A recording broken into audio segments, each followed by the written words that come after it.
My Family Thinks I'm Crazy, a podcast where I, your host, try to give you some tips on how you can explain all this weird, wild, crazy conspiracy stuff to the people you love most. Because that's what I've been trying to do for the past 10 years with no success. I've been telling everybody that our government is shady, but every time I do, my family thinks I'm crazy. The hollow earth, UFOs, aliens invading, fluoride in the water, they spray our skies daily. When I talk about these things, they think I'm crazy. There's no escaping anymore the evil that we're facing. Illuminati mind control, they're sacrificing babies. The end of days, but anyways, my family thinks I'm crazy. What, they don't want to listen to you? No, they don't want to listen. They don't want to hear it. They're just like, oh, here we go, Mark. Off again with your... Mark being Mark again. Yeah. So, that's the thing about podcasts is when you're on the air, and it's like therapy, If I can't talk to my family about this stuff, I'll talk to you, Matt, and all our listeners. You'll just tell your whole podcast. Yeah. So who are we talking about today, Matt? They think that I'm crazy. They really think that I'm crazy. They really think that I'm crazy. My family thinks that I'm crazy. You grew up, because Mr. Wiseman, if I call you George, it's a pleasure to have you here on the My Family Thinks I'm Crazy podcast. And I have heard several of your past interviews, and I encourage people to listen to those as well, because there's a lot of information to dive into. And I don't know if we'll be able to even scratch the surface, but this show is focused on family, the people, the ideas that will set us free. And I think you encompass all of that. Your life, what you're doing, and the message you're spreading all fit into the My Family Thinks I'm Crazy podcast concept, thesis, so to speak. So it's a pleasure to have you here. How are you today? I am doing great. And it's lovely to be on a podcast that my family thinks I'm crazy, because my family thinks I'm crazy too. You got right ahead of me. I was going to ask you that at some point in this conversation. What makes them think you're crazy? Well, I guess it started a long time ago. I was always, you might think of it as a contrarian. My father was a cattle rancher. And so first thing I did out of agriculture college is start to raise goats, because, and I don't know if you know about how cattle ranchers feel about sheep and goats, but so he thought I was crazy about that. But in agriculture college, I learned about milking cows, for example. You're familiar with that. And you can have, I think it's 4 goats to a cow, and the goat milk I find better. I thought it was better than the cow milk as far as health is concerned. And if you have one goat get sick or stop lactating, it isn't like losing a whole cow, right? So smaller increments, and they're a lot more fun to be around than cows. Like, I was around cows since I was a child, right? I knew cows, but anyway. So I decided in agriculture college to do a minor in goats, and I concentrated on that. And began with that. But it comes back to first, just to give people a bit of history. If you go to my eagle-research.life website, so eagle like the bird, then -mark, and then research.life instead of .com, .life. You'll see about me, and so you'll see pictures of my family's ranch house, for example, and the little outhouse out back, because we didn't have electricity, running water, indoor plumbing, any of those things. We were so far out in the bush, we didn't even have radio. Like, if you had a battery operated radio, you wouldn't get any radio. So I grew up on essentially horseback. We'd go out at 4:30 in the morning and saddle up, bring the horses in. And what we did is we gave them grain every morning. So they always came, and the whole herd, and then we'd select the ones we wanted to ride that day, and we'd saddle them up and do whatever around the house chores, and then we would go out and do ranch chores and stuff on horseback. So I kind of grew up that way, and it was like living in the 1800s, if a person is considering it these days. My dad didn't like to start an engine. First of all, it used fuel, but second of all, the longer you ran them, the more you had to maintain them. So he didn't like to start an engine if there was something we could do with horses You know, it's like so I learned, and this is why this is important. We had to fix everything ourselves. We were a day's drive from town. If there was an animal got sick, we had to be our own veterinarian. If there was anything woodworking, metalworking, anything that went wrong, we had to fix it ourselves. We had a pretty good shop. It was actually the lathe was powered by a snowmobile engine, if you can believe that, belt drive and things like that. So I learned young how to do welding. In fact, I could do some welding like cast iron to mild iron that I didn't know couldn't be done. I just did it because I needed to do it. So but I'm lazy. It's very important to know about me. I'm very lazy.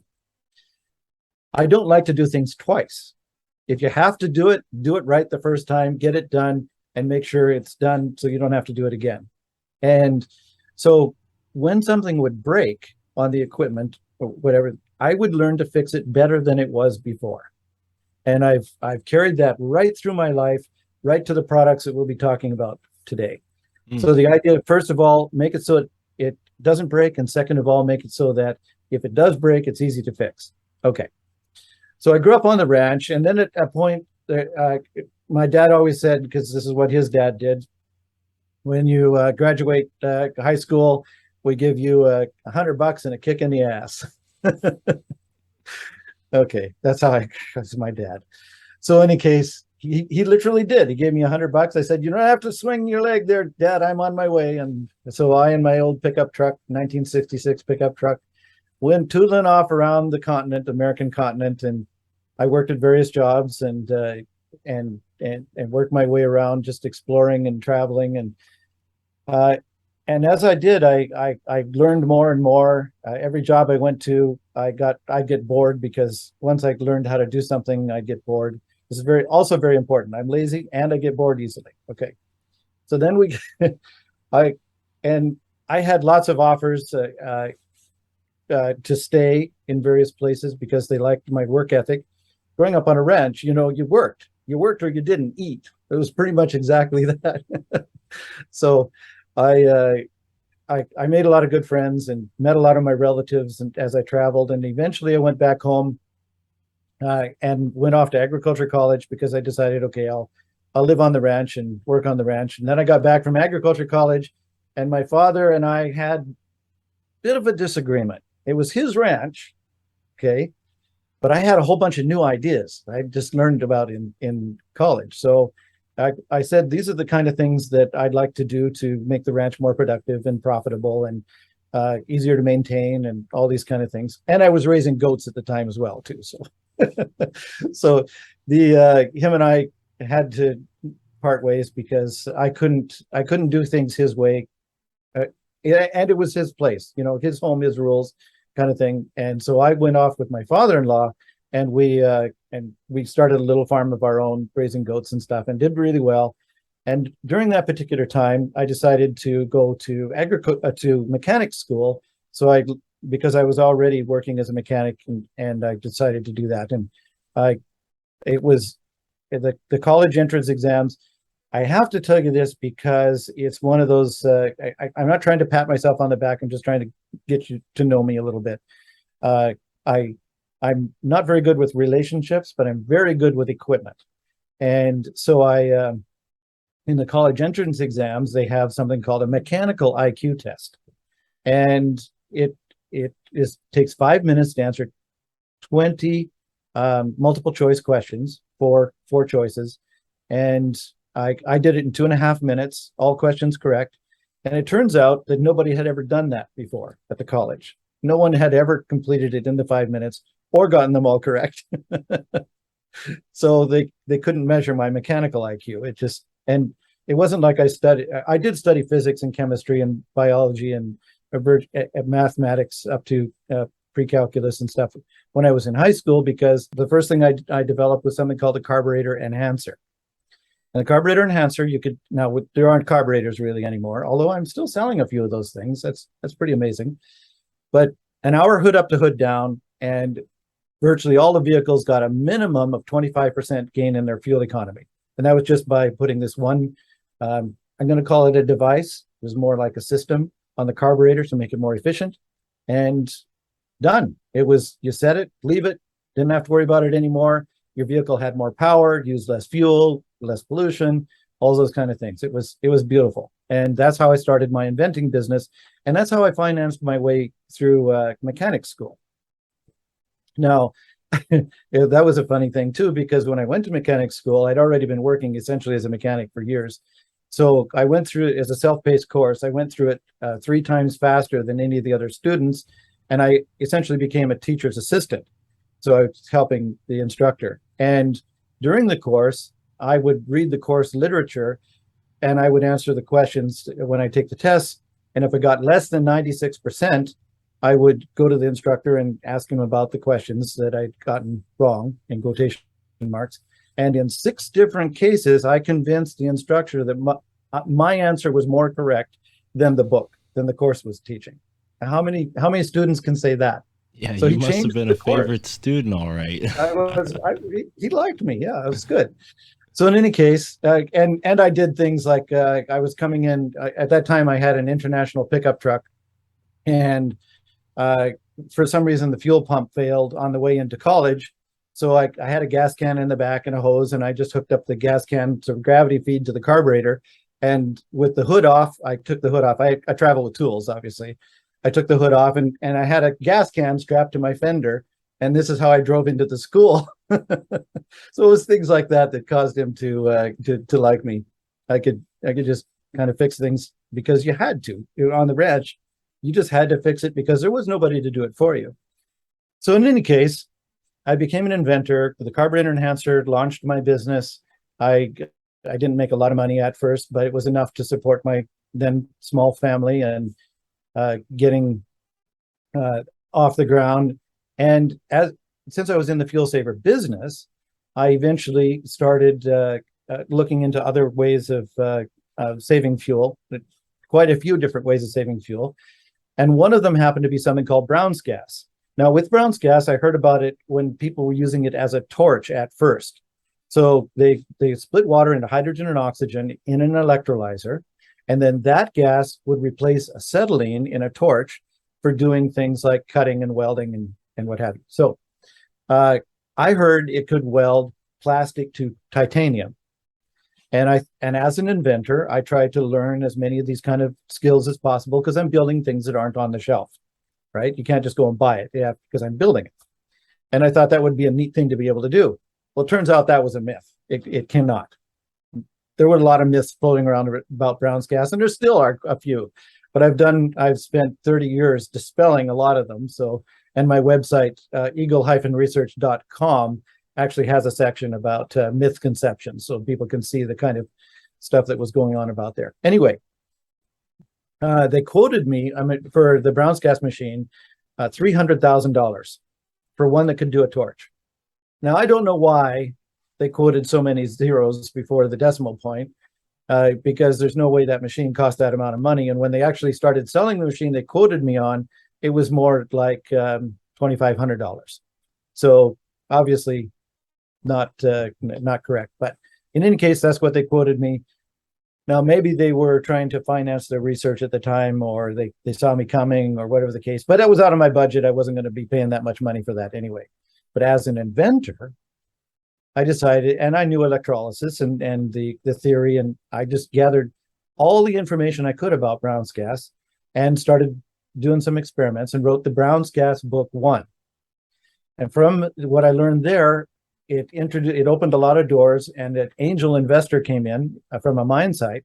So I went out and worked on his mine site. He gave me a great big shop to work in and paid my expenses. And I worked for almost 3 years, almost 16 hours a day, because he put me up in a trailer with a cleaning lady, and they had cooks at the cafeteria and stuff. So I didn't have to cook food. I didn't have to wash my laundry or clean my house or anything. All I had to do was work.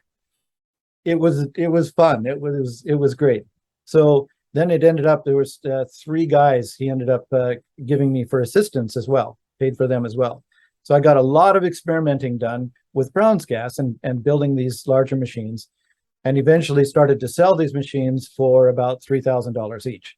So the the Brown's gas, what I call the water torches, were doing really well. Which brings me to in 1996, and at that point I wrote the Brown's Gas Book 2. So anybody can buy the Brown's Gas Book 2 and build a Brown's gas electrolyzer in their home. The Brown's Gas Book 2 is designed so they can build your own Brown's gas machine. And it's priced at about $500 plus $1 per liter that you want to produce. So if you want a 1,000-liter machine, it would cost parts and labor, if you're doing it yourself, about $1,500 to build your own 1,000-liter machine. Okay. So I was doing fairly well in all of that. And for some reason, one of the customers that had bought a water torch decided to bubble the gas through water and drink the water, but also to put it on a melanoma on his forehead. So somehow he figured out that, or just thought that Brown's gas might enhance water, and then that he put that enhanced water on it on a melanoma, and in 3 weeks' time that melanoma was gone. The skin had healed, and he told me about this, and I didn't believe him. Okay, I didn't say to his face I didn't believe him, but I didn't believe him, and he didn't have pictures or anything to prove it. But he told me what had happened. And so I put out to my several thousand email list at that particular time, back in 96, that this was a potential use for Brown's gas where you could bubble it in water and use it for health purposes. Now, I didn't do that myself. I just put it out as a potential use, but a lot of other people did. They had the Brown's gas machines, and they had some ER or some Hyzor systems. Now, that was Brown's gas that I developed for vehicles, using Brown's gas as a fuel saver. That, like I said, I was in the fuel saver business, and so I also applied the Brown's gas to my engine for combustion enhancement. And I had to write about that time because everything was switching over from carbureted to fuel injection, and the Brown's gas electrolyzer was something that could be used on both platforms. So the Hyzor systems made my business be able to continue, where the carburetor enhancer, for example, was fading out, and a couple of the other fuel saver systems. So in any case, the people had these various Brown's gas machines, and they started bubbling in water and drinking the water, and testimonials started flowing in for various things that were good related. And a chiropractor by the name of Lloyd Jacob came up, or called me and said, can I come up? Because he knew that Brown's gas had oxygen in it, oxygen and hydrogen, but oxygen therapies is what he was working on. So he thought the Brown's gas would work well in his oxygen therapies. So he came up and he did some experiments, and it worked out really, really well. So he went back to Spokane, Washington, and had a person build a Brown's gas machine from my Brown's Gas Book 2. And for about a year or so, he was helping his chiropractic treatments, doing chiropractic treatments with the Brown's gas, using the Brown's gas on the skin to make muscle knots when you have spasms and muscles cramped and stuff. It just smoothed it right out. So then he could adjust people really easily without pain. In fact, he was able then to adjust his wife, which he had never been able to adjust. He was a chiropractor. He worked as a chiropractor, and he'd never been able to adjust his own wife. But after the Brown's gas treatment, he could. To the point where one of the his machine broke down, but the guy who had built it had moved away at that point. So he suddenly didn't have Brown's gas in his practice anymore. And his clients told him, virtually all of them, if we can't have a Brown's gas treatment at the same time as the adjustment, we're not coming in. Fix your machine, we'll be back. So he was essentially out of business because of the Brown's gas machine breaking down. So he called me up on the phone, desperate, and by that time I was building the ER 1150s and ER 1200s, and he drove right up to my place and bought a new one and drove back, and so he was back in business. And then about every year, he'd send the machine back to me for cleaning, and I clean sludge out of it. And the sludge is really important. The sludge is coming out of the Brown's gas machines. Hopefully I'll remember to when we come back to that. So anyway, he continued for many years doing the chiropractic and Brown's gas for health. So these are the kind of things that were telling me that Brown's gas was good for health.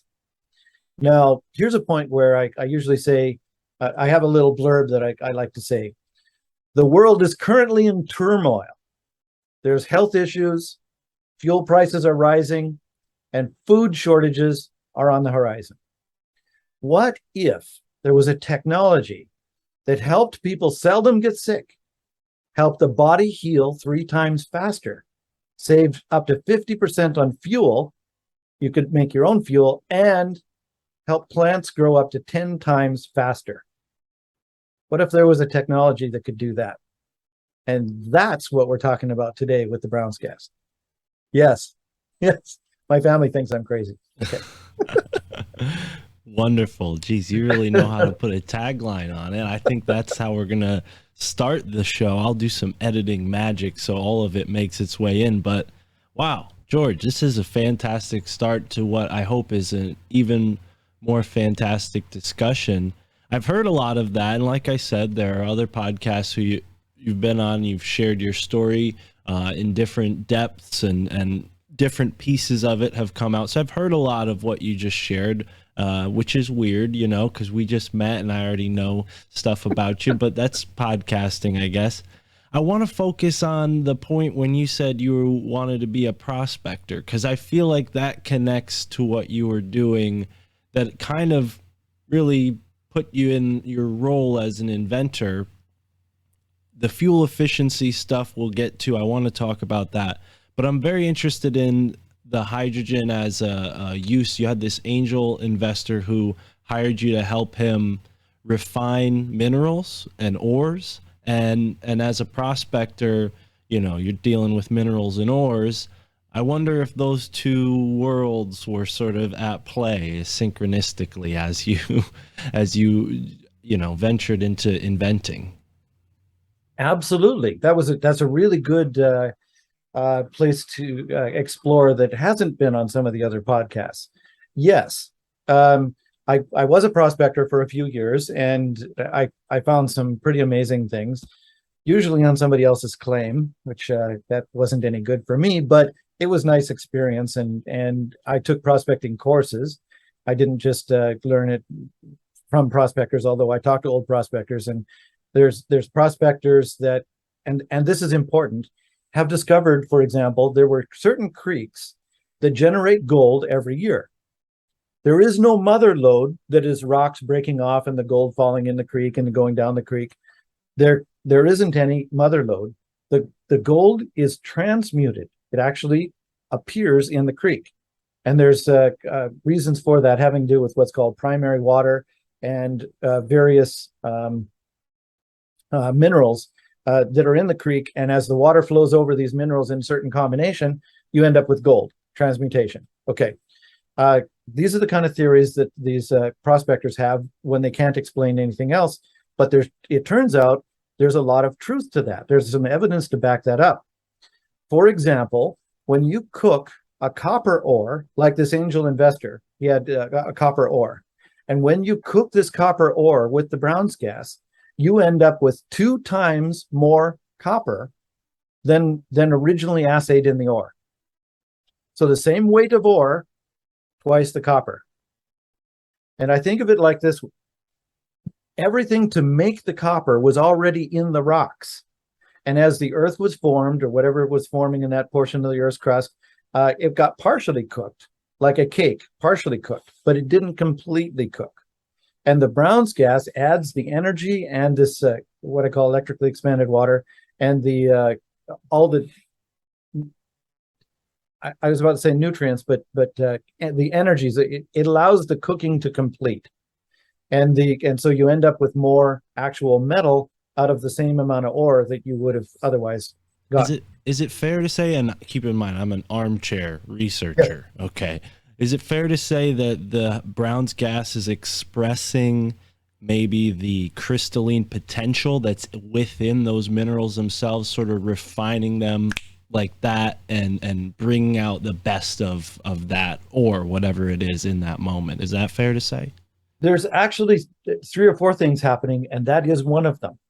Another experiment, for example, was done by Joseph Bender and Norman Wooten of Rainfresh down in the South Midwest.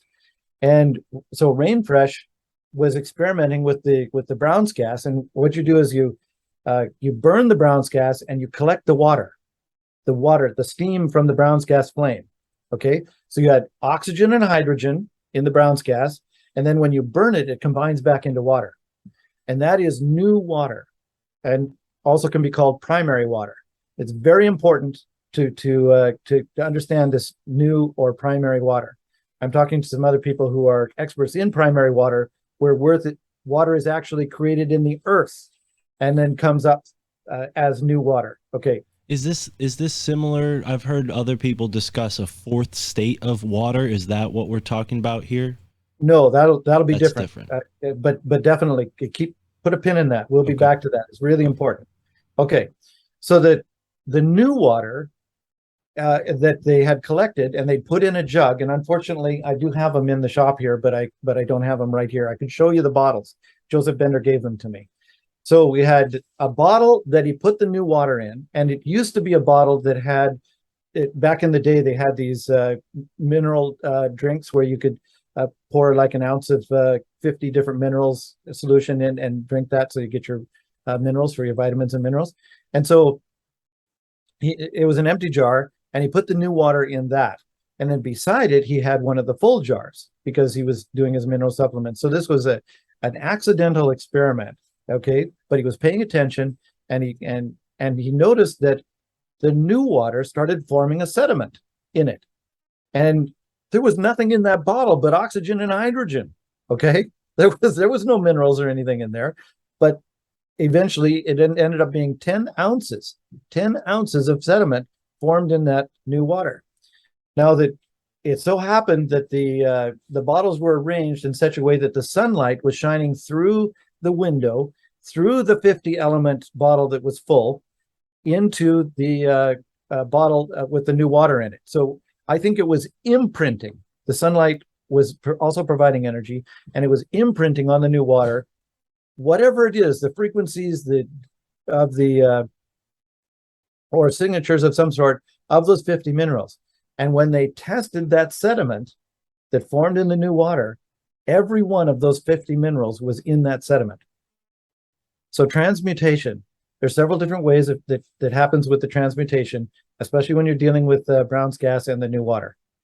And so getting back to the ore and the prospecting. So I did some prospecting. I understood, and I worked in a couple of mines. I worked in a copper mine. I worked in a coal mine, in lots of different jobs. Again, like in the mines, like I said, I'd get bored easily, so I'd go around.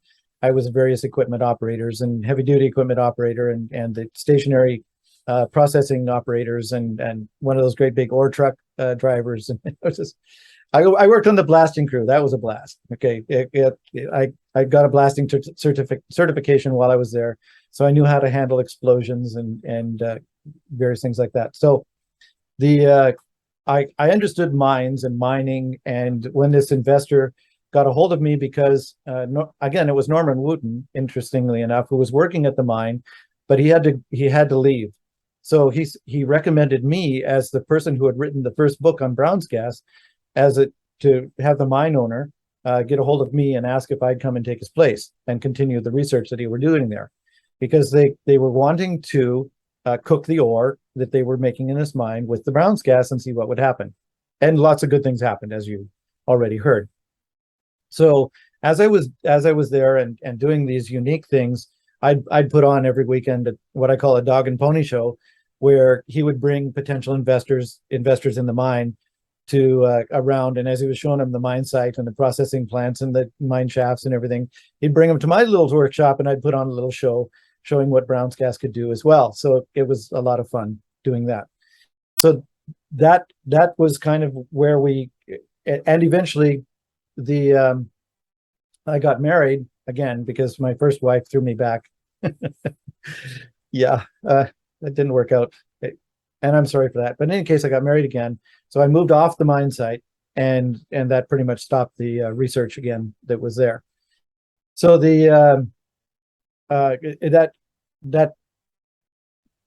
I learned a lot when we were on the mine, and that was the angel investor. And at that point, I'd written the Brown's gas book too, and and we'd made the first water torches, and then I moved essentially away from the mine and went off on business on my own.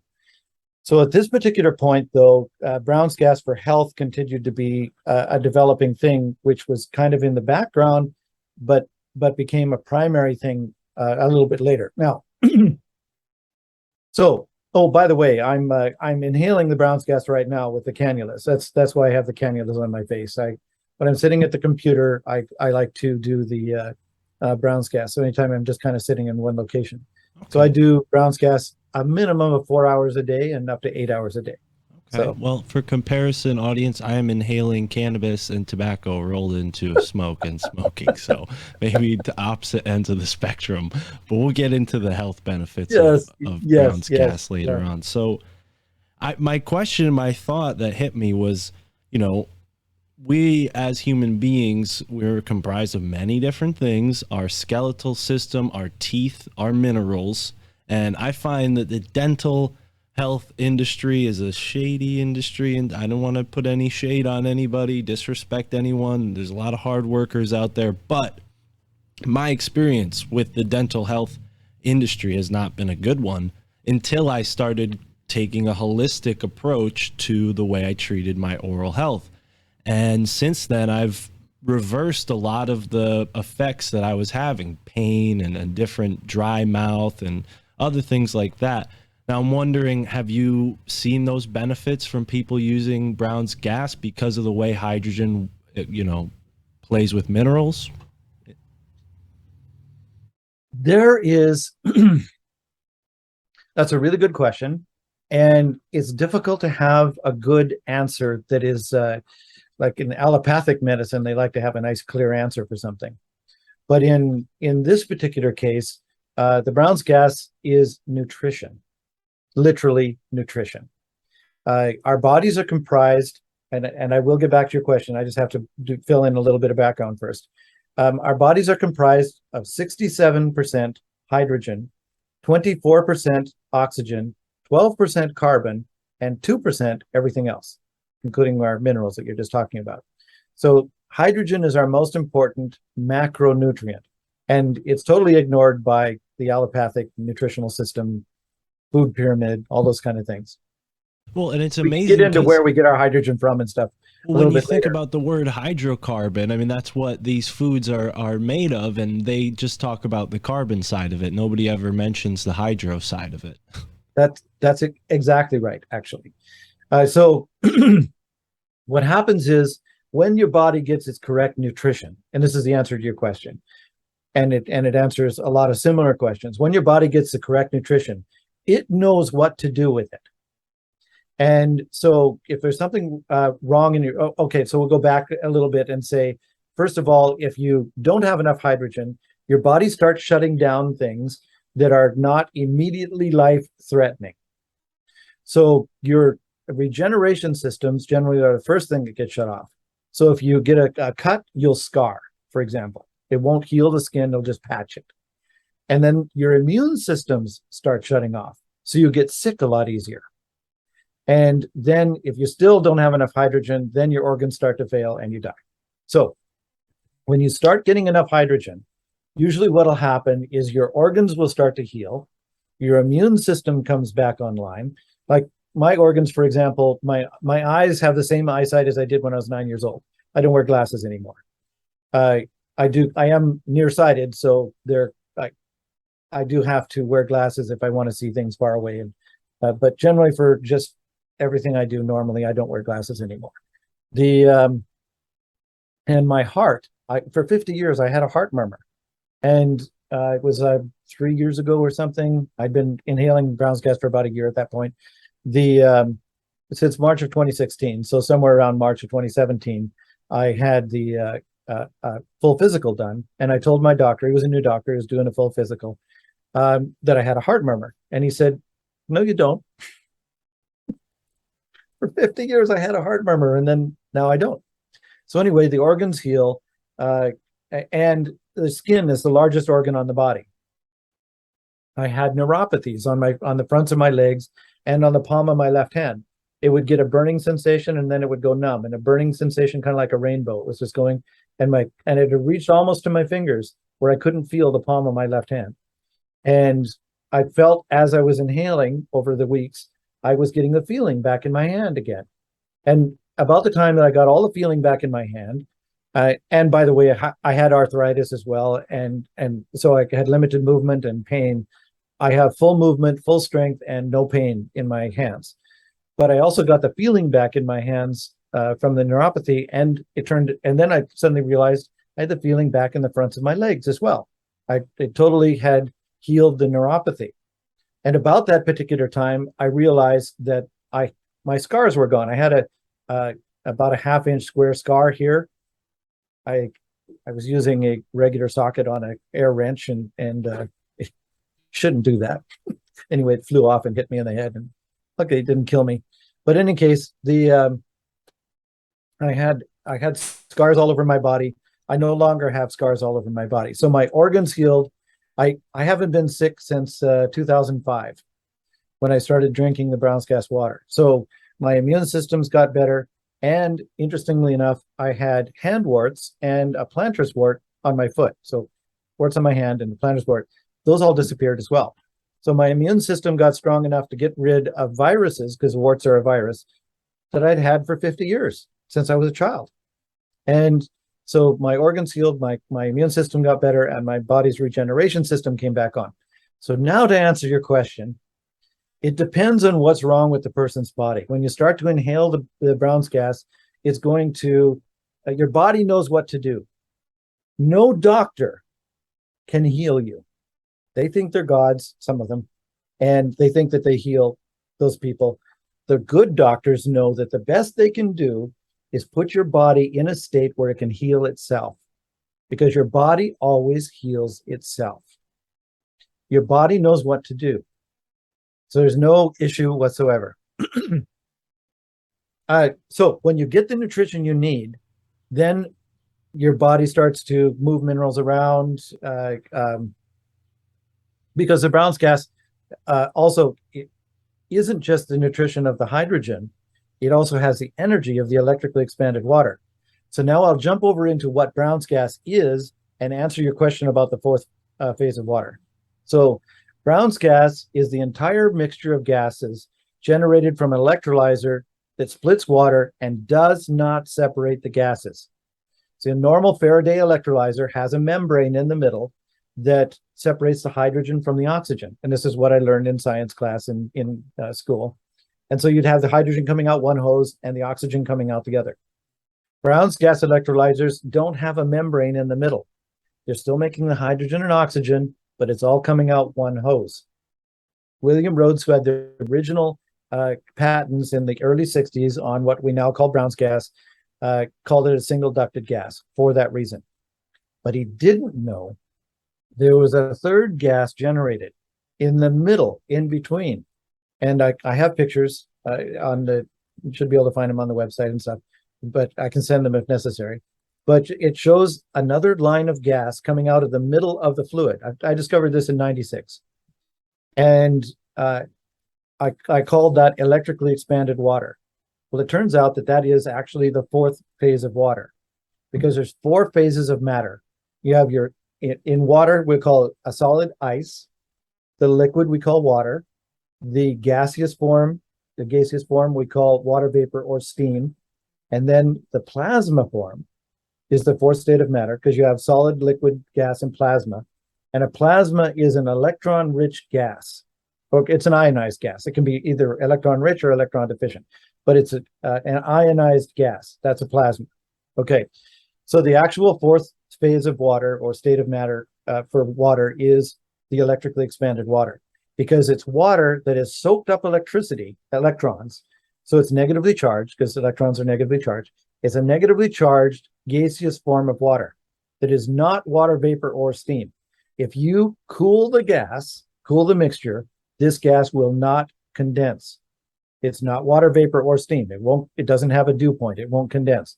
You could, of course, cool it down enough like any other gas and liquefy it that way, but at hundreds of degrees below zero. But it's an ionized gas that is not water vapor or steam.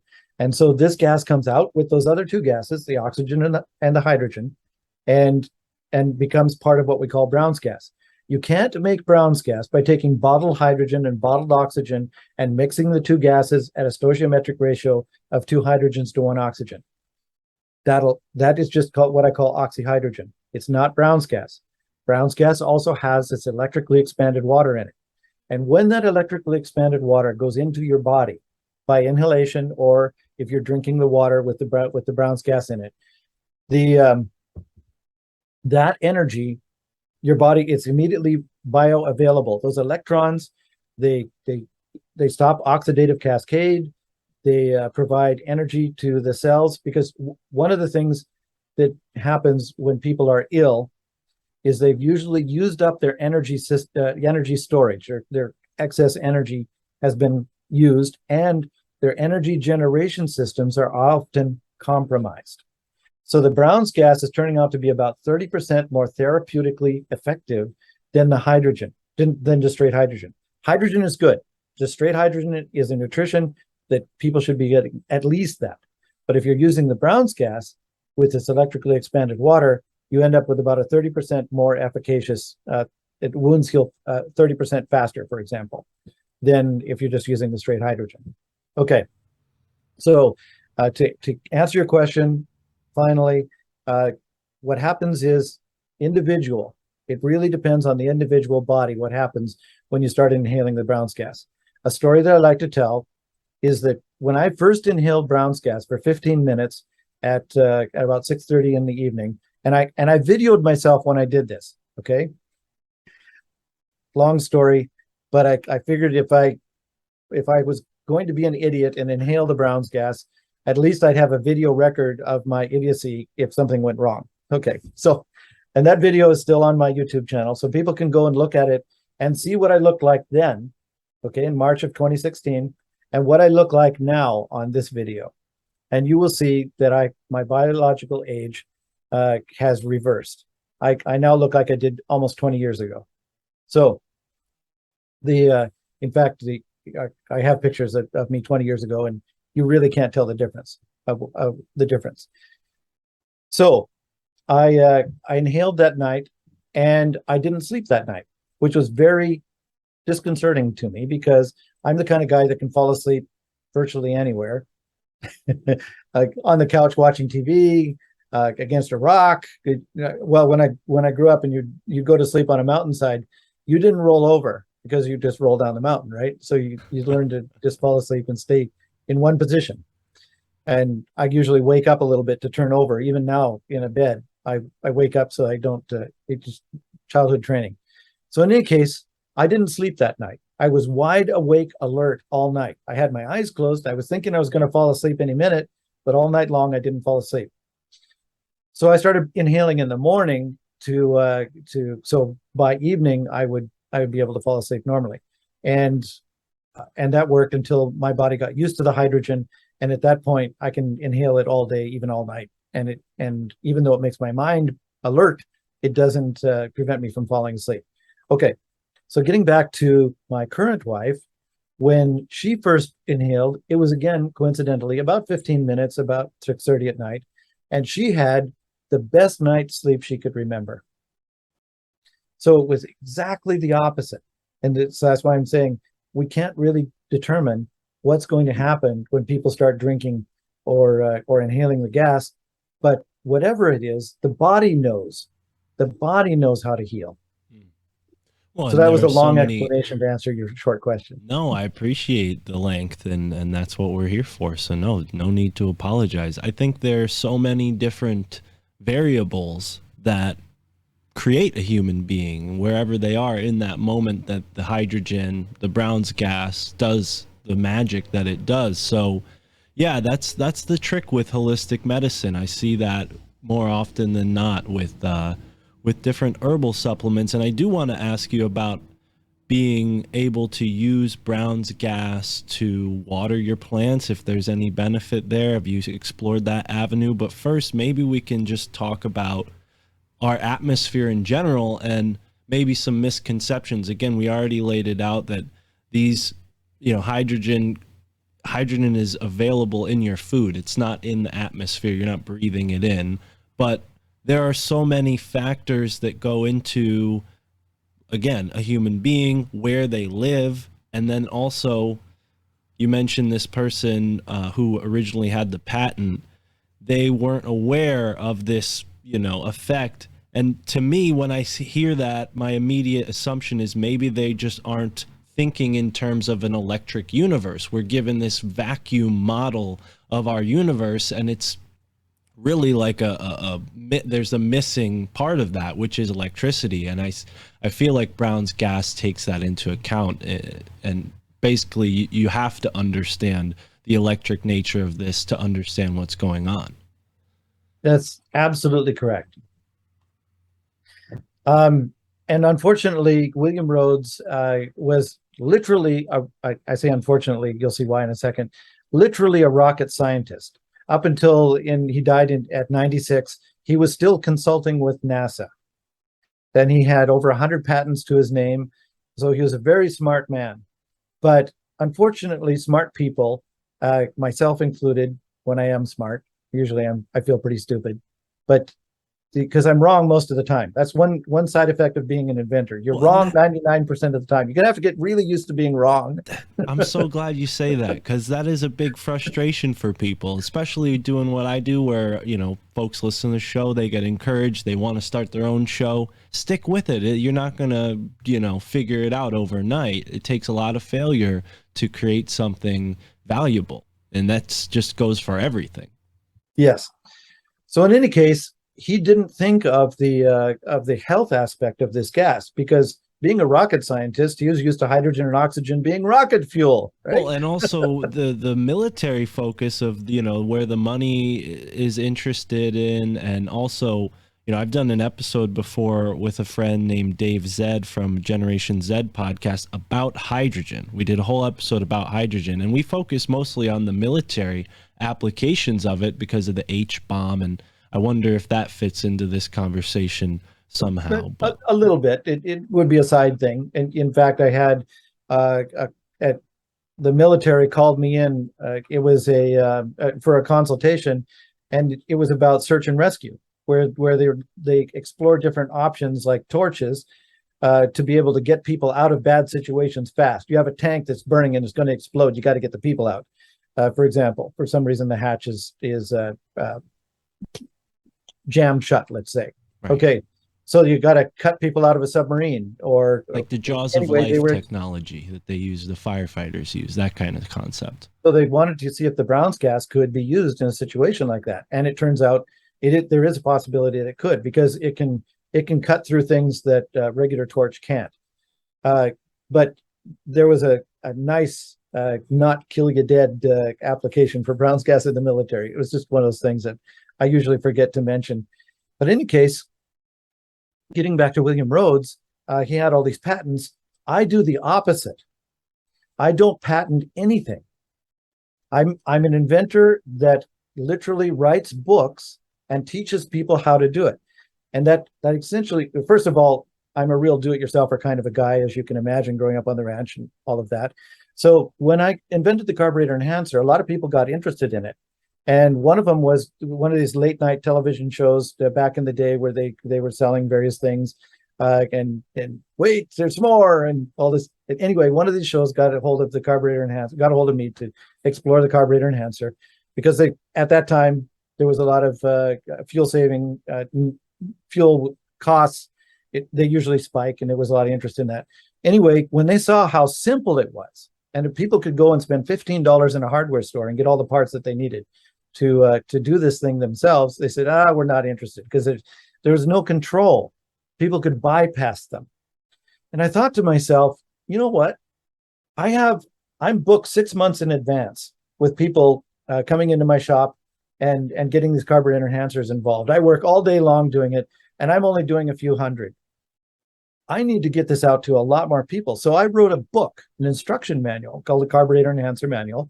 And at first it was only 4 pages. It ended up being 30 pages as people asked me questions and I answered them and made the book bigger. But in any case, the Carburetor Enhancer Manual was then born. And then I sold a kit that went with it for $15. And it now costs, I think, $30-something because the price of copper has gone much more expensive. But in any case, I sold this book, and that's how I got it started in the mail order business. And from that point on, I didn't patent because I learned, I went to, for example, the patent office, and because I was doing research in fuel savers, and I had several fuel savers, I wanted to see if they've been patented already, so maybe I would patent them. And I discovered at that point, back to 1976, because that's as far back as they'd gone, getting them in the computer at that point. They were taking the files and putting them in computers. And I found 5,000 fuel saver patents, over 5,000 fuel saver patents in the patent office, only going back to 1976. Not one on the market, not one. So I decided, you know what? I'm just going to bypass all that. I'm going to sell the book and teach people how to do it themselves. And some people actually made businesses out of it. I know people that had 5- and 6-figure incomes, making just like I was doing in my own shop, installing the carburetor enhancers. And one guy drove up in his RV to my shop, shook my hand, and he says, "See that RV? I made that. I bought that. So in my own hometown. It wasn't too far from me. It was only like 4 or 5 hours drive. He got a shop. He hired 2 mechanics. He was working them steady, installing these carburetor enhancers. He made enough money to buy the RV and retire. So he was going off in his RV, retired. It wasn't a vacation. He was retired. Wow. That's He shook incredible. my And he hand. probably saved a lot of money on that RV's gas tank, huh? Yes, that's true. That's true. Even the RV I have right here, I doubled the mileage on it. Wow. So and I don't even have all my fuel savers on it. Again, it's a lack of time thing. But he made enough money to retire. I made $4. Yeah. But I make $4 on thousands, and I figure there's at least 200,000 carburetor enhancers out there where I've helped people save a minimum of 25% on their fuel economy. So that was just with the one particular project. Now, I carried that concept forward as I developed each of my fuel savers. I would make a book telling people how to do it, make a kit if they wanted to buy the kit, and continue on like that. So right now we have the AquaCure machine, and following through on that same kind of a concept, what I'm doing is I'm making a course to teach people how to build the AquaCure machines themselves. And my first student already took the course and has already got a 6-figure income. So this is a good way to help people be healthy at the same time as making an essential business, because this is a for health business, and therefore you don't have to shut down when all the mandates come. As a driving person, I was a delivery guy for a long time. I'm sure if I got my old boss from the bakery in on this conversation, he would have a lot of questions for you. When it comes to health, what are some of the misconceptions? You discussed earlier people maybe thinking that hydrogen is toxic, possibly. Can we dispel some of that so people understand what's actually going on? As you said already, this is a macronutrient. Yeah. Hydrogen itself, there's a thing out there, it's not so much anymore, but when I was first doing hydrogen, called the Hindenburg syndrome. People were thinking hydrogen was dangerous because it was potentially explosive. And it is. Not necessarily so dangerous, but definitely potentially explosive. So when I design my machines, I design safe, absolutely everything is safe first, then practical second. So the actual practical applications on how to do things. But safety first. And there's 2 things you need to have to be safe with the AquaCure machine, for example, the AquaCure. The first is to make sure you don't have a hydrogen mixture that is greater than 4.7% in air, because anything greater, hydrogen percentage greater than that, is potentially explosive. Now, if you fill a balloon with Brown's gas, that is a stoichiometric mixture of hydrogen oxygen gas, which means it's the most perfect explosive mixture. And I have loved filling balloons and then setting them off, and they make a very loud. It's not a pop; it's a bang. But that also explains, for example, in the Hindenburg, when it went down, it it was mostly hydrogen in its bladders. So the hydrogen couldn't burn until it was in contact with air. So you had all the hydrogen flames, and hydrogen flames go upward. So the people in the gondola below were actually protected from these massive flames that were going up, but it didn't explode. It only burned because the hydrogen had to escape the bladders into the air and then start on fire. So the blimp dirigible settled to the ground, and virtually everyone who waited until the gondola was close enough to the ground to jump survived. The people that died, I think it was 50 or 60 out of 200, jumped. They jumped and went splat and couldn't run and died. So in any case, it was a terrible event. Some people think it was sabotage. Some people think it was static electricity. Who knows? I'm kind of up in the air. It could be 50-50, either one. But I'm a big time conspiracy theorist. Okay, I'm lazy and I'm a conspiracy theorist. Okay, and I'm wrong most of the time. Okay, so in any case, hydrogen itself is 100% non-toxic. It doesn't kill anything. I get people saying, can we use it as a disinfectant, that kind of thing. No, it doesn't. It's totally nutritious. It doesn't, and it's non-toxic. So right now we're inhaling a nitrogen-oxygen mixture. 79% of what we're inhaling is nitrogen, and approximately a little over 21% is oxygen. There's some other miscellaneous gases, but mostly a nitrogen-oxygen mixture. And what we're doing is replacing a small portion of that, less than 4%, with an oxygen-hydrogen mixture. So hydrogen-oxygen mixture instead of a nitrogen-oxygen mixture. And so the Brown's gas is very similar to the air that we're inhaling. The only difference is we've replaced the nitrogen, which is also an inert gas, with the hydrogen. Okay. Now, so the hydrogen itself is non-toxic. The only dangerous part of it is the potential explosiveness. And that is why I didn't recommend inhaling it at first. So just a quick little rebrief. I heard about Brown's gas for health by bubbling in water in 1996. I put it out there for people to experiment with if they wished, and they got testimonials back with me, and it took me until 2005, 9 years before I bubbled it in water and drank it myself. And then from 2005 to 2007, I didn't get sick. I used to get sick 3 times a winter, like clockwork. I could depend on it, spend a whole bunch of money on Kleenex and drugs and stuff to mitigate symptoms. I didn't get sick. I thought this was nice. I liked not getting sick. So, and I experimented on myself first before I recommended on it to other people. So even though all these people have been doing it on their own, I had to experiment on myself. So I decided that bubbling in the water was a good thing, and I built a little electrolyzer called the ER50 that people could buy. Instead of a $3,000 machine, they could buy one that was only a few $100s for a kit. So and then I sold thousands of those, and the testimonials really started to pour in then. Now, from 2007, when I started to sell the ER50s, until March of 2016, I was telling people, because they were asking, can we inhale the gas? Now, we were bubbling it in the water, and they were asking, can we inhale? Now, I knew Brown's gas to be an explosive gas. I was using it to increase the combustion efficiency on vehicles. I was using it as a torch fuel gas. I have all these different reasons that I was using Brown's gas, knowing it as a combustible gas.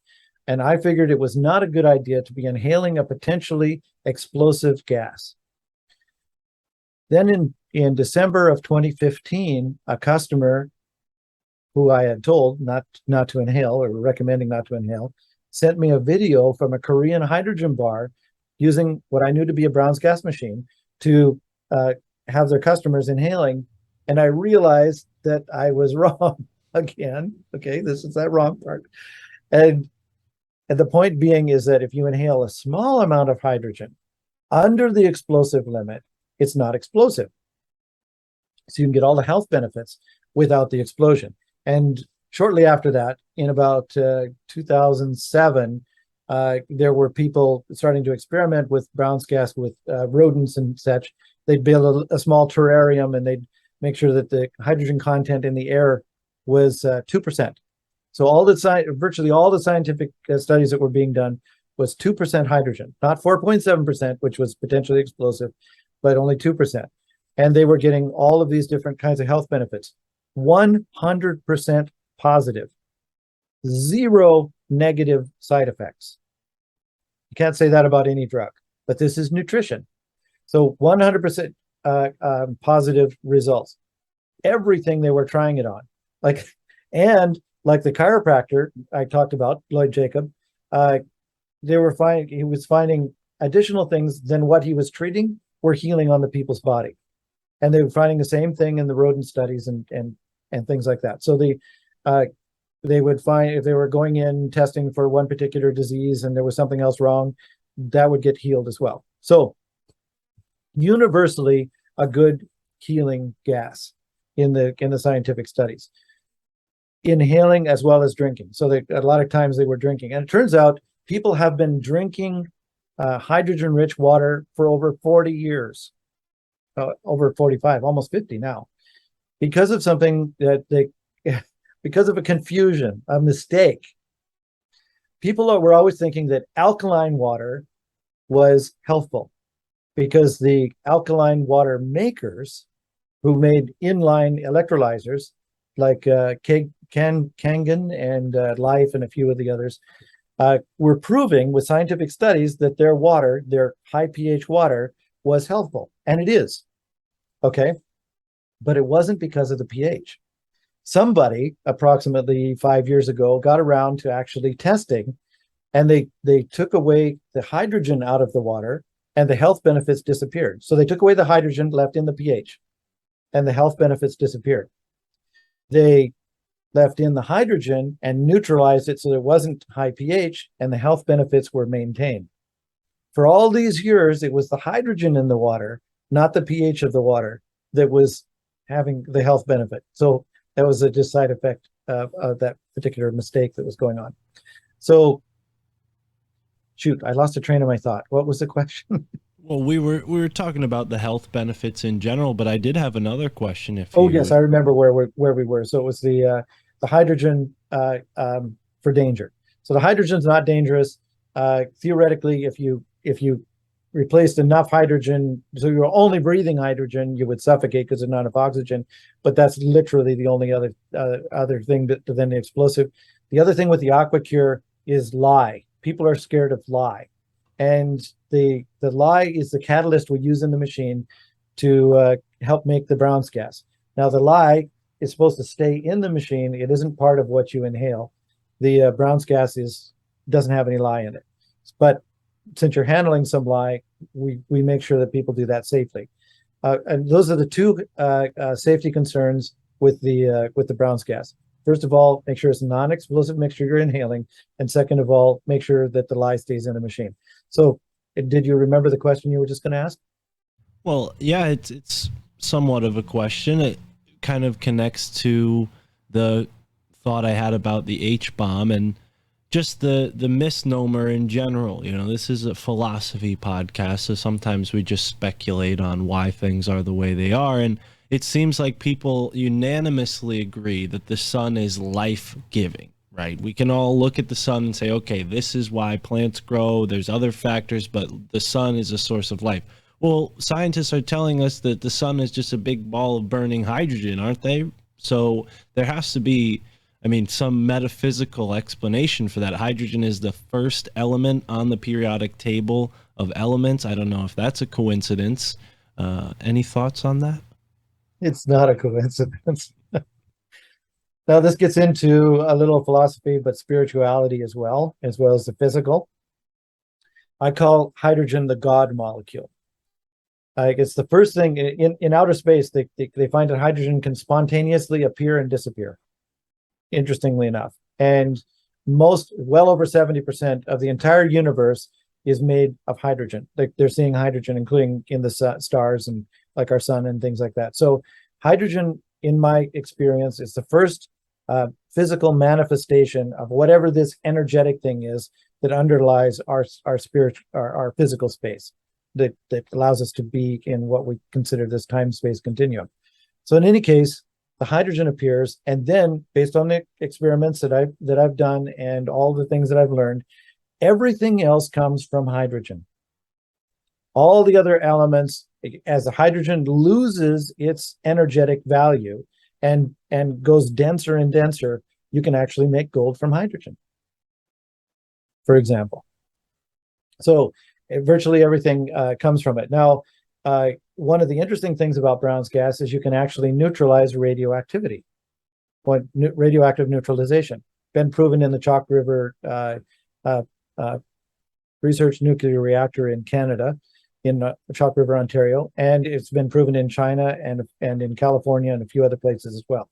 So if you take the nuclear waste, it has to be concentrated waste because we're not talking about cooking the entire environment. But if you have concentrated waste, like out of a nuclear reactor, and you cook it with the Brown's gas, when it's mixed with iron and aluminum, the iron and aluminum will form something called thermite in the process of all this being mixed together and puddling. And when the thermite goes pop, the neutralization of the radioactive waste disappears. So in about 20 seconds, you can get rid of nuclear radioactive material. The material is still there, but it's no longer radioactive. And one of the reasons that it is radioactive is because you have material, atoms that have had their electrons stripped off. So what happens is it tries to emit particles from its protons and neutrons until it can balance itself again with whatever electrons are left in its shell. So that's why radioactive material is emitting all of these beta, gamma, everything it can to try to get back to a stable state. When you cook it with the Brown's gas, you're giving it the energy, electrons. Remember, we got the electrically expanded water, the energy it needs, but when it goes pop, it actually can rearrange the molecular structure into a different material. It's like a black rock, but it's not radioactive anymore. Everything has sorted itself out. So Brown's gas can neutralize the radioactive waste. So we get these interesting things that Brown's gas can do that are very hard to do any other way, and these can be done even in a household situation. So you're thinking the H bomb. The one hydrogen bomb that is just short of nuclear is the hydrogen gas bomb.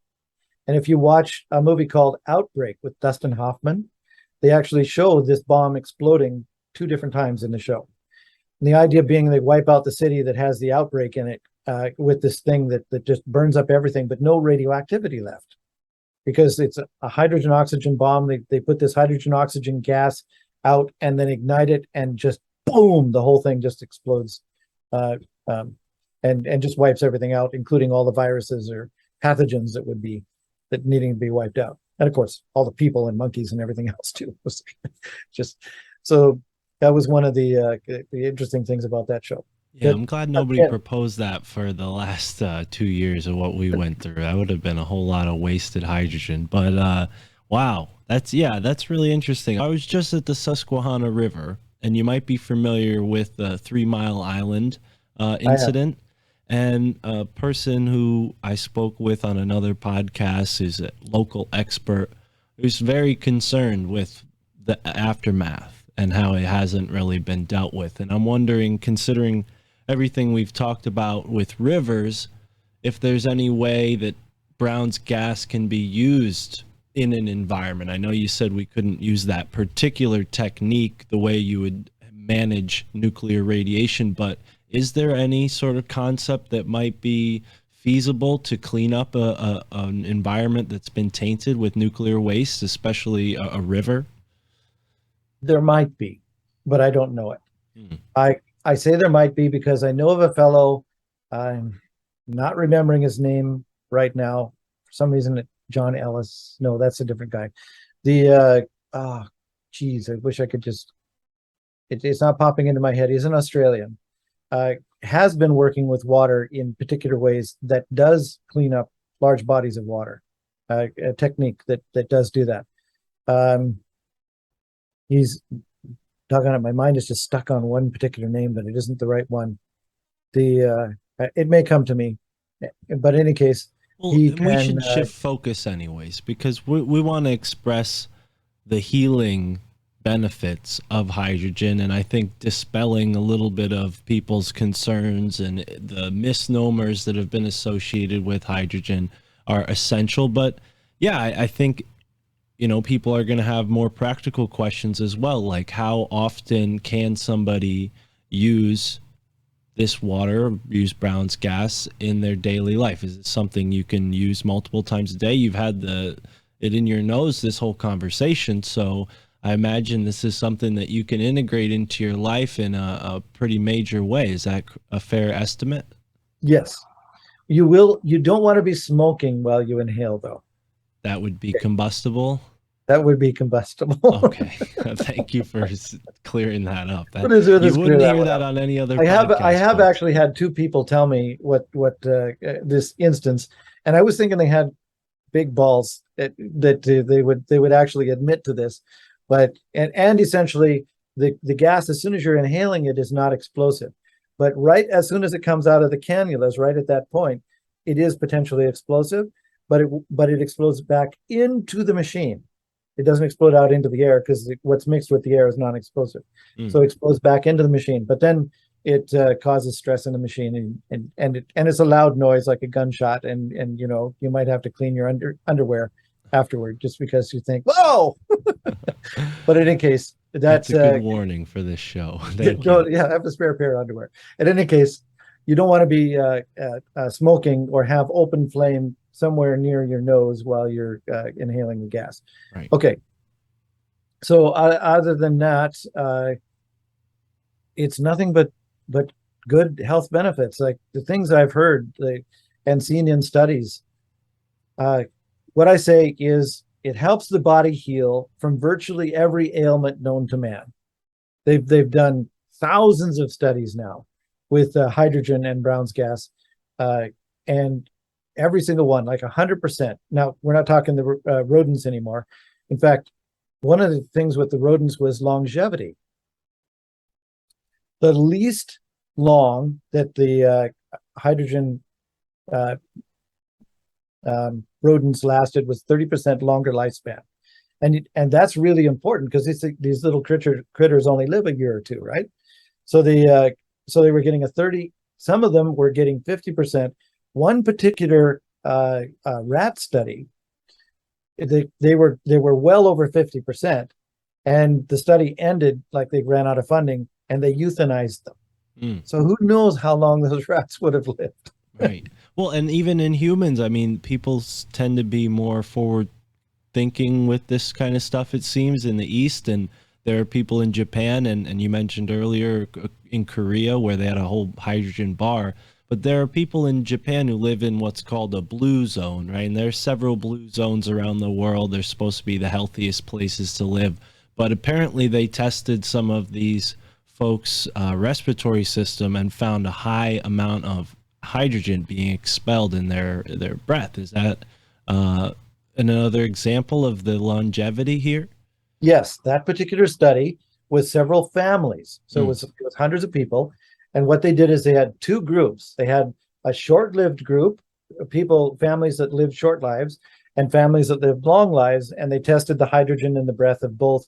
And they found that universally, the people with the most hydrogen in their breath lived the longest. The ones with the least hydrogen lived the shortest. So that yes, that was a Japanese study. Wow.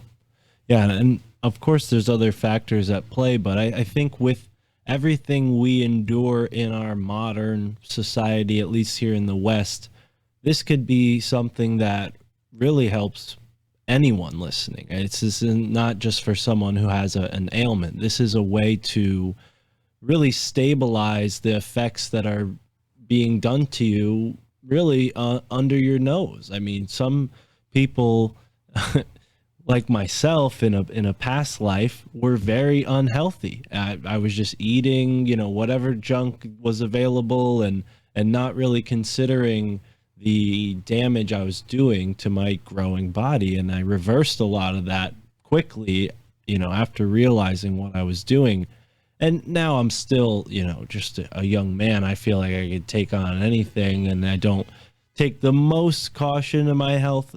But I wonder, because I've begun to eat 1 meal to 2 meals tops a day.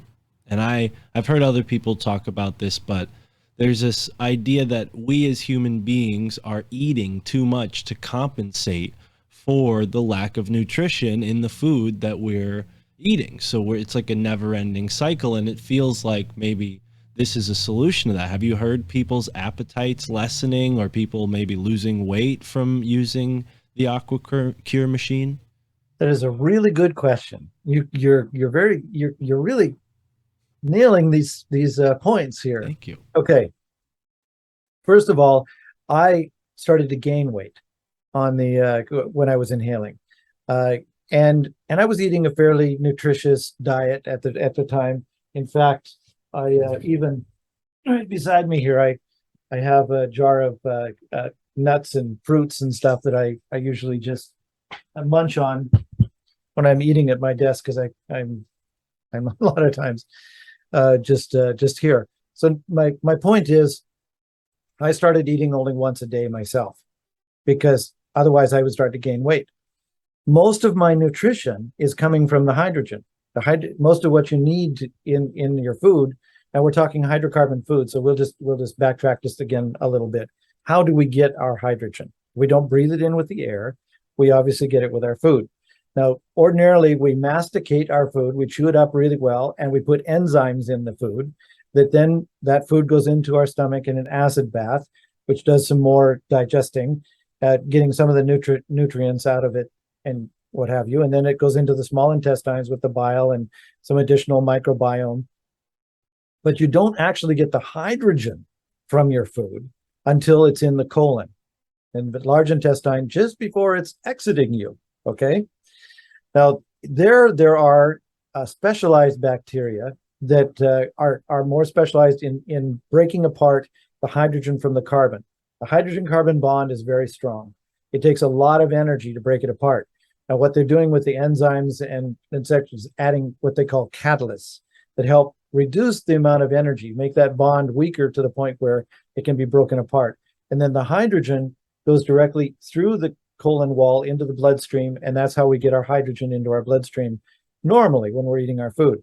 Now, I'm supplementing by putting hydrogen into my bloodstream just in my lungs, just with inhaling it.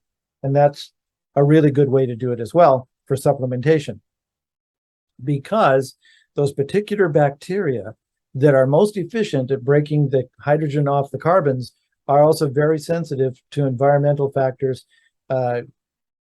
like the artificial sweeteners, glyphosate, the antibiotics. The antibiotics is a modern medical miracle, but it kills the good bacteria as well as the bad bacteria. So even though it saved a lot of lives, the overall health of our entire population, because there's very few people that haven't had antibiotics at some point or other in their life, overall health of our civilization has reduced because we're killing off the hydrogen, breaking off bacteria and microbiome that then, because we have a lack of hydrogen, we go through the series of we don't regenerate as well as we should, our immune system starts to shut down, all of these other kinds of things. So it'll be good if we can get that type of microbiome reestablished, which is, there are people that are working on that. But in the meantime, we can bypass all that and provide hydrogen and energy directly into our body to get what we need. Shoot, I think I went off topic. Did I answer your question?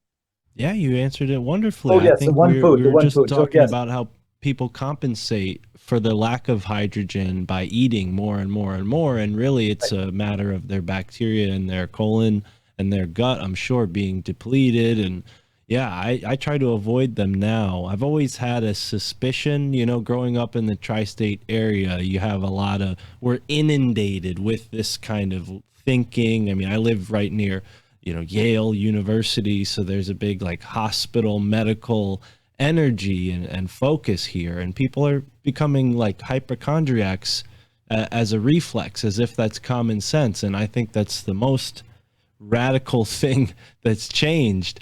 And I remember just having a normal childhood, getting my hands and feet dirty and coming home and, just being a kid and never feeling sick. I was not the type of kid to lose school days. I was always at school, never stayed home sick. And I think there's a degeneration that's going on overall of our health as a society. And if this can compensate and reverse a lot of what's been going on, that's brilliant. And I think this conversation and this point that you just made helps people make the connection, because now people are starting to realize they need to take care of their gut. And I wonder if people maybe go too far with things like detoxing and getting all of this, feces removed from their gut, because all of that stuff is essential to our health. You hear people getting a cleanse, they're cleansing all that stuff from their body as if that's supposed to help. I feel like maybe just if they had more hydrogen, they wouldn't need to cleanse or detox. Yeah, I think there's going to be some detox in any case and cleansing in any case, and people are coming up with some really good ways of doing that these days. I think there's a double edge in what's going on here. We're not getting the nutrition that we need from our food, partially because of the microbiome issue. But even if you're eating food that should be highly nutritious, nuts and fruits, and a lot of that doesn't have the nutrition in it anymore because of the way that we're farming and it's stripping the nutrients out of the soil and not growing in an organic manner. So I think a lot of the food that we eat doesn't even have the nutrition in it to start with. And another thing I wanted to mention as well is that Asia, all the Asian countries, China, Korea, Japan, all these countries are way ahead of us with the Brown's gas. Most of the advances with Brown's gas for health are actually coming from the Asian countries. Our first world, if you will, the Americas and Europe, even Australia, we're way behind, way behind. And part of it had to do with Yul Brown, because when Yul Brown was starting to promote the gas, he ended up going to Asia into some of these large research centers, and they were open to it because at that point they were doing a huge surge in their economies and building a lot of cities and that kind of thing. So they were looking at all the technologies that they could get from, like, for example, Australia. Yul Brown was in Australia at the time, and North America. So they were just building their countries up, and they've done a really good job of doing that. But they didn't have the original infrastructure, like the gas infrastructure, acetylene, for example, which we get in bottles. So they didn't have bottled infrastructure over there for torches and stuff. So they simply started building these Brown's gas machines to operate their torches over there. And of course, then that just morphed right into the health savings, because, for example, one particular Asian gentleman started buying my water torches for his clinics. And he actually patented the Brown's gas in Asia using my water torches for his health purposes. And they documented a huge number of things about how that it was healing Parkinson's and bones and all these kind of things. And that's all documented in the patent that they put forth. Now, with this work you're doing, obviously, you've been on a bunch of podcasts, and I wonder if they've received any flack or censorship from those episodes. There is the conversation about the fuel savers in the cars and how eventually that became something that wasn't feasible for you to do because of government suppression, right? And to some extent, maybe the industry suppressing it. Are you feeling that in this current work that you're doing? Has there been any hints of that, or are you worried at all, or are you not concerned with I them am suppressing concerned this because of technology?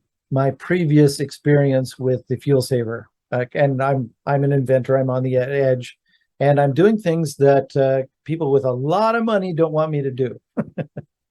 So, and a lot of control. I can go into stories about things that happened with my fuel saver business, which would definitely raise the hairs on the back of anybody's neck. But I was investigated 7 times by various government agencies, for example. Every single one of the investigations fizzled out to nothing because I wasn't cheating anybody. There was no fraud. What I was doing worked. And there's a whole bunch of stories on that kind of thing where I had that fighting. Now I happen to know that as big as the fuel industry was, the pharmaceutical industry is bigger, and you can look at what they've done to the world just to know that they pretty much control the media and all the allopathic doctors and governments, and it's a conspiracy so large that people can't even believe it's a conspiracy. It's absolutely crazy. Some of these people have more money than governments. So in any case, they've done a really good job of convincing me that they are very wealthy, powerful people making money by keeping people sick. There's actually a study, you can look it up. I don't have a direct link to it, but there's a study, relatively easy to find, that shows that health is not profitable. They actually did a study and showed that unhealth, disease is profitable. So the allopathic method, generally speaking, with the pharmaceuticals, is to mitigate symptoms, not cure disease.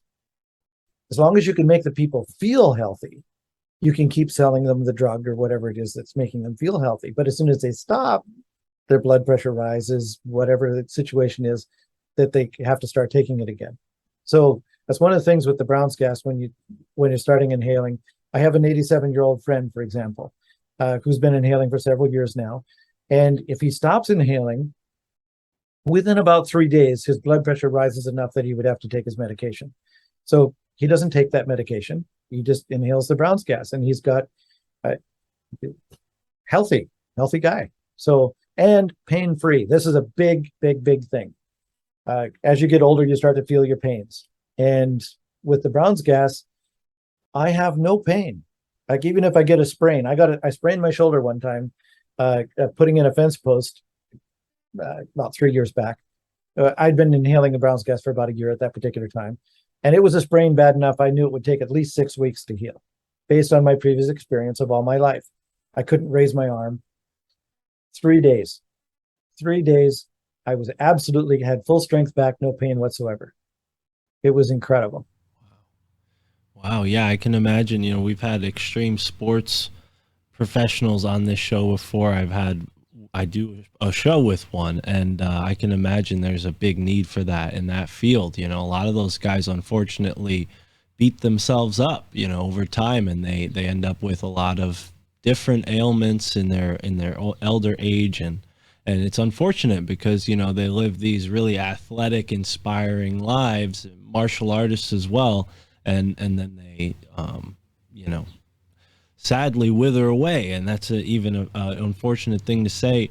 But when it comes to this possibility of a cure-all, healing, this is something that, the pharmaceutical industries, really the government itself, is designed to fight against. This is inherent, it's a part of the psychology of being in this society to, run to your doctor every time you have the littlest problem. And that's been weaponized. It certainly has been weaponized. Now, when it comes to more serious ailments, is there any effects on, let's say, our genetic code? Does this affect our DNA? Are there any, examples of tests on, like, someone's, health after hydrogen and dealing with maybe a disease like, MS or something serious, very serious? Have you entertained that possibility? There is. I'm going to backtrack just a quick thing about to completely answer or to finish answering the suppression. No, I haven't yet seen anything other than perhaps surveillance. I haven't had any active suppression that I have seen yet for the Brown's gas for health. And you can actually look up Brown's gas for health in a search engine, and you'll be led to my pages to kind of get going. So in any case, I assume there will be, because when big pharma really understands, which I don't think they do, when they really understand what this can do, I'm hoping to have it out there everywhere. In fact, there's a couple of things I'm doing to help that process happen because, again, I'm just one person. I can only help so many people. So what I'm doing is making this course that allows it to spread all over the world. There will be manufacturers in every country, hopefully every state, every county. That, and one of the big problems with a new technology is lack of technicians. As an automotive technician myself, automotive mechanic, I understand that. There has to be one in every city. There's lots of people with automobiles, they have to be fixed. If there's lots of these Brown's gas machines around, they're going to have to be fixed. There has to be technicians. So my course trains the people how to manufacture, which is a large part of what people then need to know to be able to be technicians. So in addition to spreading it out, diversifying it, so there isn't just one person to suppress, I'm also making the technicians out there so that the technology can survive and be maintained. So that's what I'm doing to bypass this suppression before they really realize what it can do. Because when they realize what it can do, it's pretty amazing. Okay, so getting back to your other question about the DNA. Hydrogen is a part of everything in us. Nothing happens chemical building wise without hydrogen. In one way or another, either directly or indirectly, every chemical process, every cell in our being, even right to the DNA structure itself. The DNA is built around a spine of water, for example. Each DNA molecule strand. So everything comes back to hydrogen in one way or another in the body. There's nothing that doesn't use it. Like I say, we're 62% hydrogen. So you can imagine just how much of us is the hydrogen, because obviously we're not a big gas balloon off to one side. It's just integral in our body. So the DNA as well. And when I don't know of studies that have particularly researched the DNA.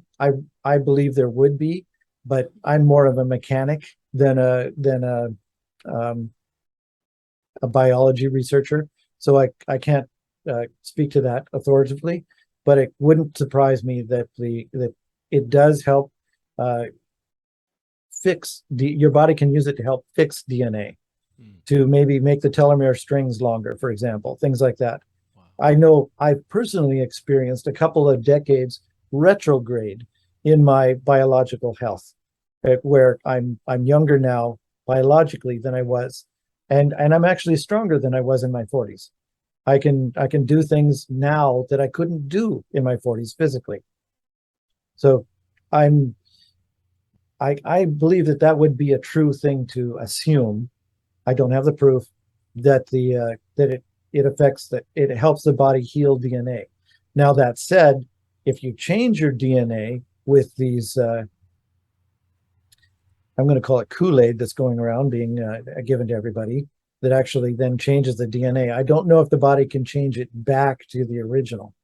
So a person has to be careful about that sort of thing. Well said. And I appreciate you taking concern with that, because we do want to put this on YouTube and spread this out to as many people as possible. And yeah, wow, I'm inspired. I want to make like a banner and put it off near the highway so people could see, just something like research Brown's gas, all you need is a little hint like that, and for your health, and then the website URL on the bottom. I mean, yeah, this is really exciting. I have a grandmother in her 90s, and then on my father's side I have both of my grandparents, and they're in their early 80s, and it's always been a concern of mine how they feel, their well-being, and I would love to try this with them. I mean, it's been tough. My grandmothers both don't even want to try CBD. I tried to explain to them that it won't get them high, and they take one look at me and they're like, yeah, right.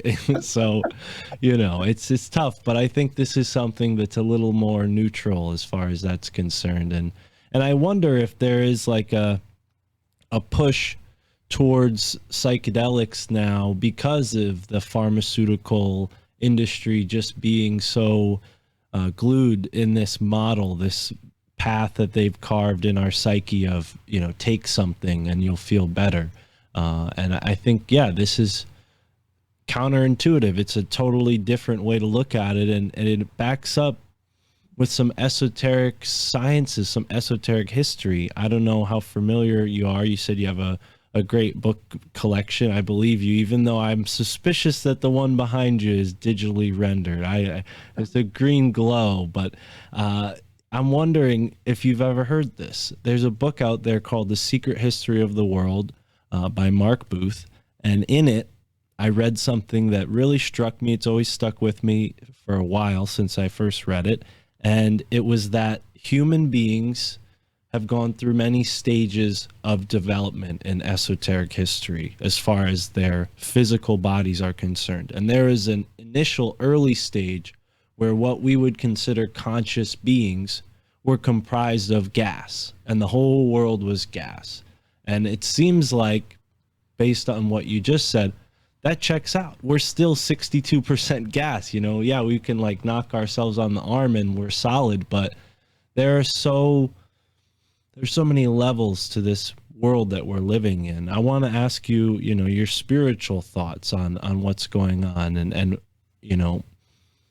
how you reconcile what you're doing with your spiritual beliefs. Do you think of yourself as somebody who's channeling this information, or do you just chalk it up to just being a technical wizard? Because you are a wizard. I mean, this is this is some sort of technical wizardry, if anything.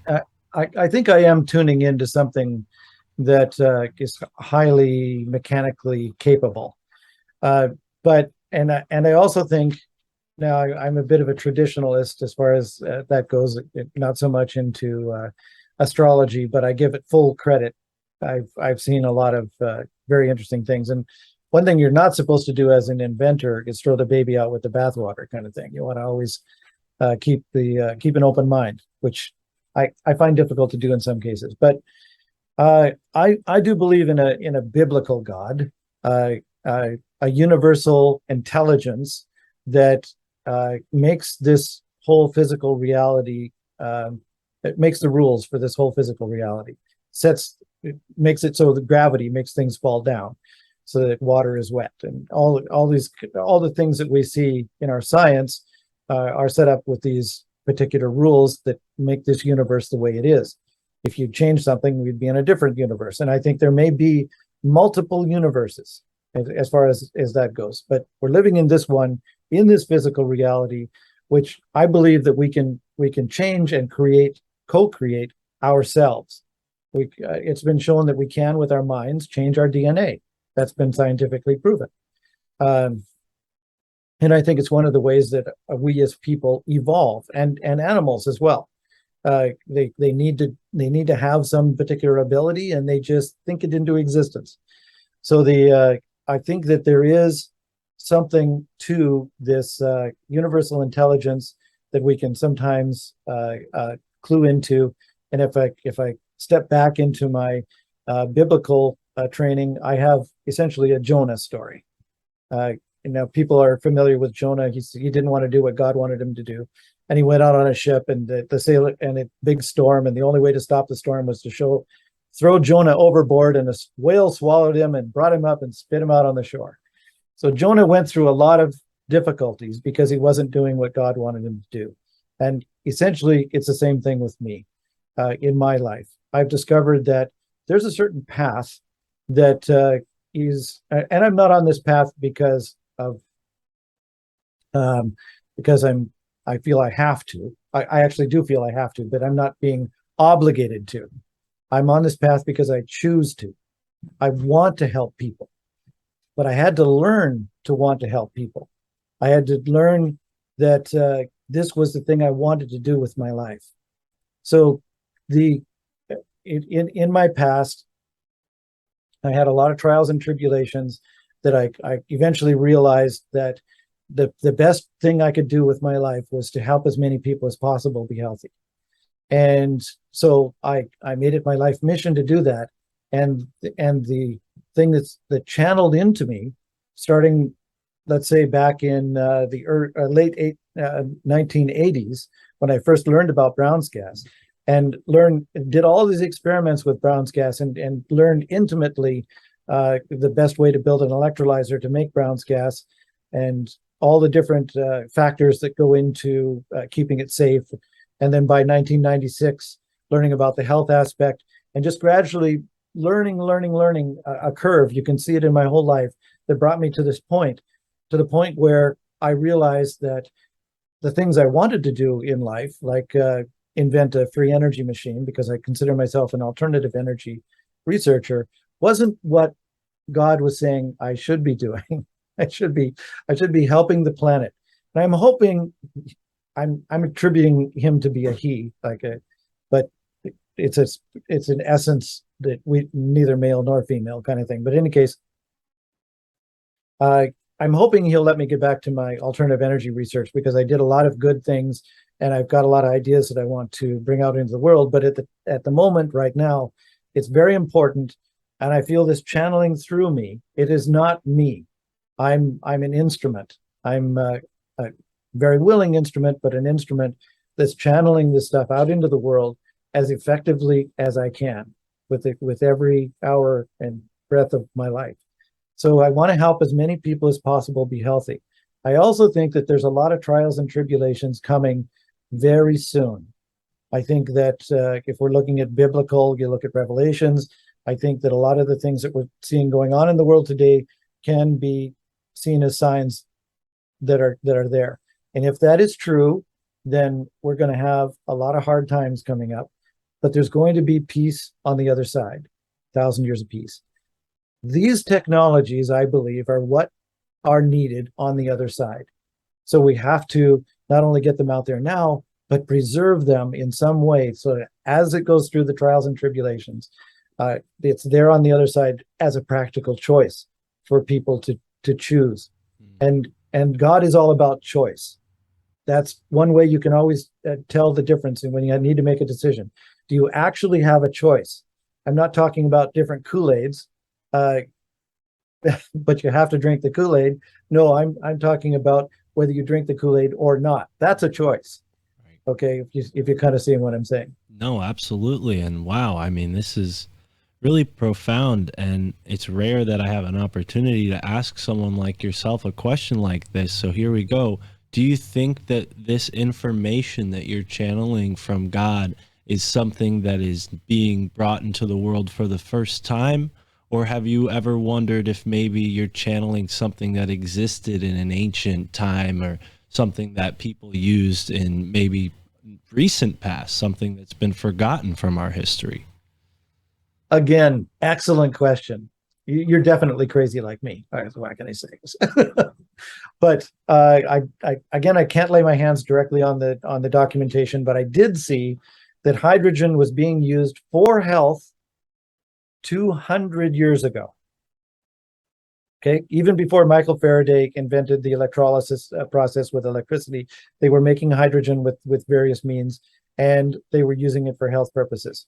So then medicine kind of forgot it and bypassed it, and I don't know why. And there's been some thises and that's over the years. So I'm not the first, but and I'm not the only at this particular point. If I was to disappear, the technology would still survive. There's a lot of other people out there doing Brown's gas or even oxyhydrogen for health. The technology, I believe, would survive even if I didn't. But I am doing my very best to help this process along. But you're correct in your intuition that it has been around before, and it may even have been in previous civilizations. We know there's been many civilizations on the planet that have come and gone, and we are here now. And in this particular civilization, they've even shown 5,000 years ago in Egyptian times, they had batteries. They had earthen jars with the various things in there. And anytime you have electricity, you can make Brown's gas. Well, and let's also think about the possibility of the maybe allegorical value at the very least of the comparison to bread and manna and the this bread that was given. I mean, bread is uses a gaseous process, right? At least breads that rise, leavened breads, but not, what is it? Leavened breads are the ones that don't rise. Either way, I'm wondering, have you ever thought maybe that was the mana that they were using from this mysterious machine that they talk about? The Ark of the Covenant, I think, was the device that they said put out the mana or something similar. Well, it would extend life. That was one of the things. They also had, when they were wandering in the desert and starving, they had water gush from rocks and manna fall from heaven, kind of thing. So God takes care of us. We wouldn't be alive. We're literally loved into existence. Love is the essence of life, and we're loved into existence. So anything that stops love is a anti-life kind of a thing. And it occurred. I remember too. The Egyptians were very into long life and afterlife and extending life as healthful life as long as possible, kind of thing. So I'm pretty sure they had the Brown's gas, and then there was this other things lost in translation, if you will. But the technology is here now. Right. Right. Wow. This is really profound stuff. We're almost at the end here anyways of our 2-hour time slot, and I'd love to have you back on to get into this even further. But if you had to maybe sum it up in a few words, what's the number one reason why someone should buy an AquaCure, in your opinion? And number two, what helps you get through the day? And this is as long as you want to go. What helps you get through the day knowing this? I mean, there might be that paranoia of this being suppressed and whatnot, but I mean, it seems to me like your faith is very pronounced, and I think that's something that people should take note of and try to integrate into their lives and wait for that inspiration that's waiting for all of us. This is a part of being human, and I think a lot of people, discuss these ideas and discount themselves as being a part of it. So, doing all the things that you do, how do you stay sane? Like what are some things that you do on your daily week to keep it together, aside from using the Brown's gas? Oh, well, you just cut it all out. No, sorry, that's my sense of humor. Okay, why the AquaCure? People can choose many things on the internet that have to do with hydrogen or Brown's gas, and there are other alternatives. I believe I have the safest and the most practical, and it's also reasonably priced. You can buy ones that are $30,000 out there. You can even buy technologies that all they do is put frequency in water for $30,000. So we've priced it reasonably. We've made it safest machine. We've done a 1-year satisfaction guarantee. I want to help people, and I'm not an MD, so I can't make any claims for health or anything like that. So what I've decided to do instead is have a 1-year satisfaction guarantee. People can use it for a year, and if you don't like the color of the paint, you can return it. It doesn't matter why. Although I have had some returned that were never taken out of the box. Oh my goodness, those poor people. But I'm trying to help as many people as possible. So when they get returned, then I just refurbish them, or if they were new, I just send them out as new again. In any case, my point is, I have a 1-year satisfaction guarantee, and I have a lifetime warranty. Nobody else is doing this, but as long as the machine is out there, if there is something that was a factory defect, even if it showed up years later, I will pay for the shipping to get the machine home, the parts and labor to fix it, and the shipping to get back. The person doesn't pay any additional. My warranty is all inclusive and lifetime, and my satisfaction guarantee is for a full complete year. So and if you return it within the year, like even if it goes beyond the year before I get it or something, that's fine. I don't care. Not an issue. So my return rate is less than 2%. Most of the time, less than 1%. So obviously, people out there, that speaks for itself. People can return it if they wish, and they're not. So I'm thinking they're out there doing a good job. And of course, I build the machines because I'm lazy. I build the machines so that they last, because I don't want them coming back. I don't want to fix them again. I want them to be out there doing their job. And I believe I'm not in this for the money. I want to help people. This is what I'm in it for. I want to help as many people as possible. So if somebody is not using a machine, I would rather give them their money back so I can put the machine out to somebody who can or will use the machine. I want every machine out there helping as many people as possible. You get a machine, help your whole family, help your neighbors. There was people who were sick next door, for example, with this stuff going around, and a guy ran a hose from his house out the window to his neighbor, and helped his neighbor. As far as it goes, I said things that were ahead over in Asia. The number one treatment for the cooties that's going around, Brown's gas. Number one treatment in Asia. Wow. So that's 1.4 billion people, and just in there. So in any case, the main reason I think that people, why the AquaCure, I don't think anybody can beat us for customer service, for the quality of the machine, for the practicality of the machine, for all of us trying our best here to make people healthy. I think that why me? What keeps me sane? Okay. A lot of it is the testimonials that come in. Like I read them out to the people that are working in the shop when the testimonials come in. It helps me get out of bed in the morning, every morning. In fact, a little too much maybe sometimes, because my wife is a bit of a work widow right now. I'm now trying to change that over, because she says, "Why are we married? You're just a warm spot in the bed. You get up at 3:30 in the morning. You don't come back from work until 8:30 at night. Sometimes it's and 7 days a week. I'll be working this long and this hard to try to make sure that as many machines can get out there as possible. So now with other people building the machines, I'll be able to step back and actually have a life, live a life that's fun instead of just working all the time.